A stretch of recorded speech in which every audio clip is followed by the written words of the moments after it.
Assalomu alaykum, siyosiy tahlil kanali muxlislari. Bugun sizlar bilan AQSh-Eron qarama-qarshiligi, strategik eskalatsiya va urush ehtimoli haqida gaplashamiz. Bugungi xalqaro munosabatlar tizimida AQSh va Eron o'rtasidagi qarama-qarshilik regional mojaro darajasidan chiqib, global xavfsizlik muammosiga aylanib bormoqda. Bu masala faqat ikki davlat o'rtasidagi ziddiyat emas, balki Yaqin Sharqdagi kuchlar muvozanati, energetika xavfsizligi va xalqaro huquq bilan chambarchas bog'liq. Strategik va siyosiy asoslar. AQSh-Eron munosabatlari strukturaviy dushmanlik modeliga ega.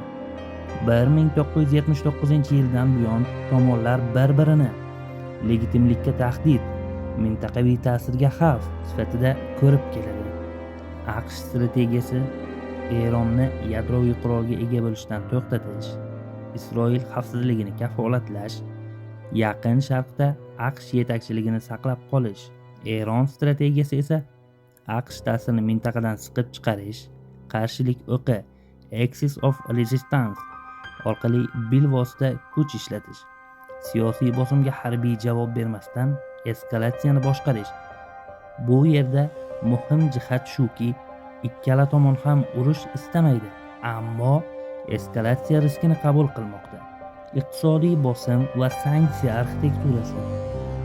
AQShning Eronga qarshi siyosatdagi asosiy vosita maksimal bosim strategiyasi.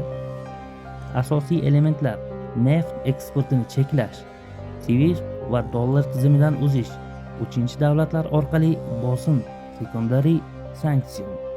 Bu siyosat Eronga jiddiy zarba berdi, ammo Eron rejimini o'zgartira olmadi. Aksincha, Eron Xitoy va Rossiya bilan yaqinlashdi. Sanksiyalarga moslashgan iqtisodiyot modelini ishlab chiqdi.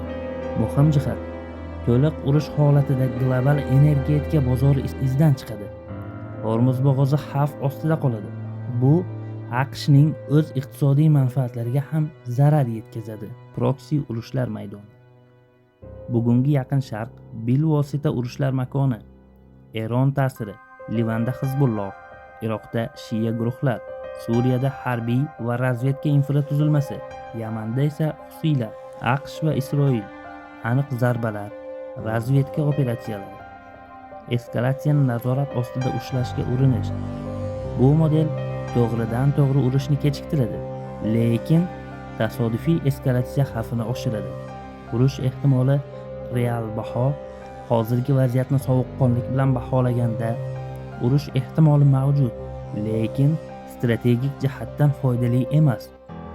Urush boshlanishi uchun Isroilga qarshi keng ko'lamli hujum, AQSh harbiylariga katta yo'qotish keltirgan zarba, yadroviy dastur bilan bog'liq qizil chiziq buzilishi kabi omillar kerak bo'ladi. Aks holda tomonlar eskalatsiyani cheklangan darajada olib boradi, ochiq urushdan qochadi. Strategik xulosa: AQSh-Eron qarama-qarshiligi bugun urush emas, lekin tinchlik ham emas. Bu nazorat ostidagi beqarorlik holati. Har ikki tomon urushning narxi juda yaxshi biladi. Shu sababli hozirgi bosqichda sanksiyalar, diplomatik bosim, mintaqaviy kuchlar orqali raqobat ustuvor bo'lib qolmoqda. Ammo tarix shuni ko'rsatadiki, eng xavfli urushlar aynan hech kim urushni xohlamagan pallalarda boshlangan. Endi esa Eron AQSh to'qnashuvi Yaqin Sharqda nimalar bo'lishi? Umumiy siyosiy manzara: agar AQSh va Eron o'rtasida to'g'ridan to'g'ri harbiy to'qnashuv yuz bersa, bu oddiy ikki davlat urushi bo'lmaydi. Bu Yaqin Sharqdagi kuchlar muvozanatini buzadigan global inqiroz bo'ladi. AQSh Isroil xavfsizligini birinchi o'ringa qo'yadi. Eronning yadro dasturini cheklashni maqsad qiladi. Fors ko'rfazidagi harbiy bazalarni ishga soladi. Eron esa to'g'ridan to'g'ri urushdan ko'ra proksi urush usulini tanlaydi. Ya'ni Livandagi Hizbulloh, Yaman Husiylari, Iroqdagi shiya guruhlari orqali javob beradi. Hormuz bo'g'ozini yopish bilan tahdid qiladi. Natijada urush mintaqaviy zanjir reaksiyasiga aylanadi. Yaqin Sharq davlatlari kim tomonda bo'ladi degan savolda AQSh tomonida bo'ladiganlar Isroil bevosita manfaatdor. Saudiya Arabistoni Eronning mintaqadagi raqibi. Birlashgan Arab Amirliklari, Bahrayn esa AQShning harbiy ittifoqchilari. Iordaniya xavfsizlik sabab AQShga yaqin. Bu davlatlar Eronning ta'sirini kengayishini istamaydi. AQSh qurollari va himoyasiga tayangan. Eron tomonida yoki unga yaqinlar. Suriya siyosiy va harbiy jihatdan Eronga bog'liq. Iroqdagi shiya guruhlari, Livan Hizbulloh orqali, Yamandagi Husiylar. Bu tomon AQShning mintaqadan siqib chiqarishni maqsad qiladi. Isroilga bosimni kuchaytiradi. Neytral yoki muvozanat saqlovchilar. Bular Turkiya manfaatga qarab pozitsiya o'zgartiradi.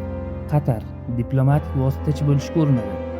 Misr esa ichki barqarorlikni ustun qo'yadi. Iqtisodiy oqibatlarga keladigan bo'lsak, eng og'riqli qism hisoblanadi. Neft narxlari keskin oshadi. Hormuz bo'g'ozi orqali dunyo neftining 20% o'tadi. Hatto yopilish xavfi ham bozorni larzaga soladi. Global inflyatsiya kuchayadi.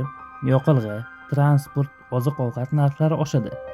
Kambag'al davlatlar eng ko'p zarar ko'radi.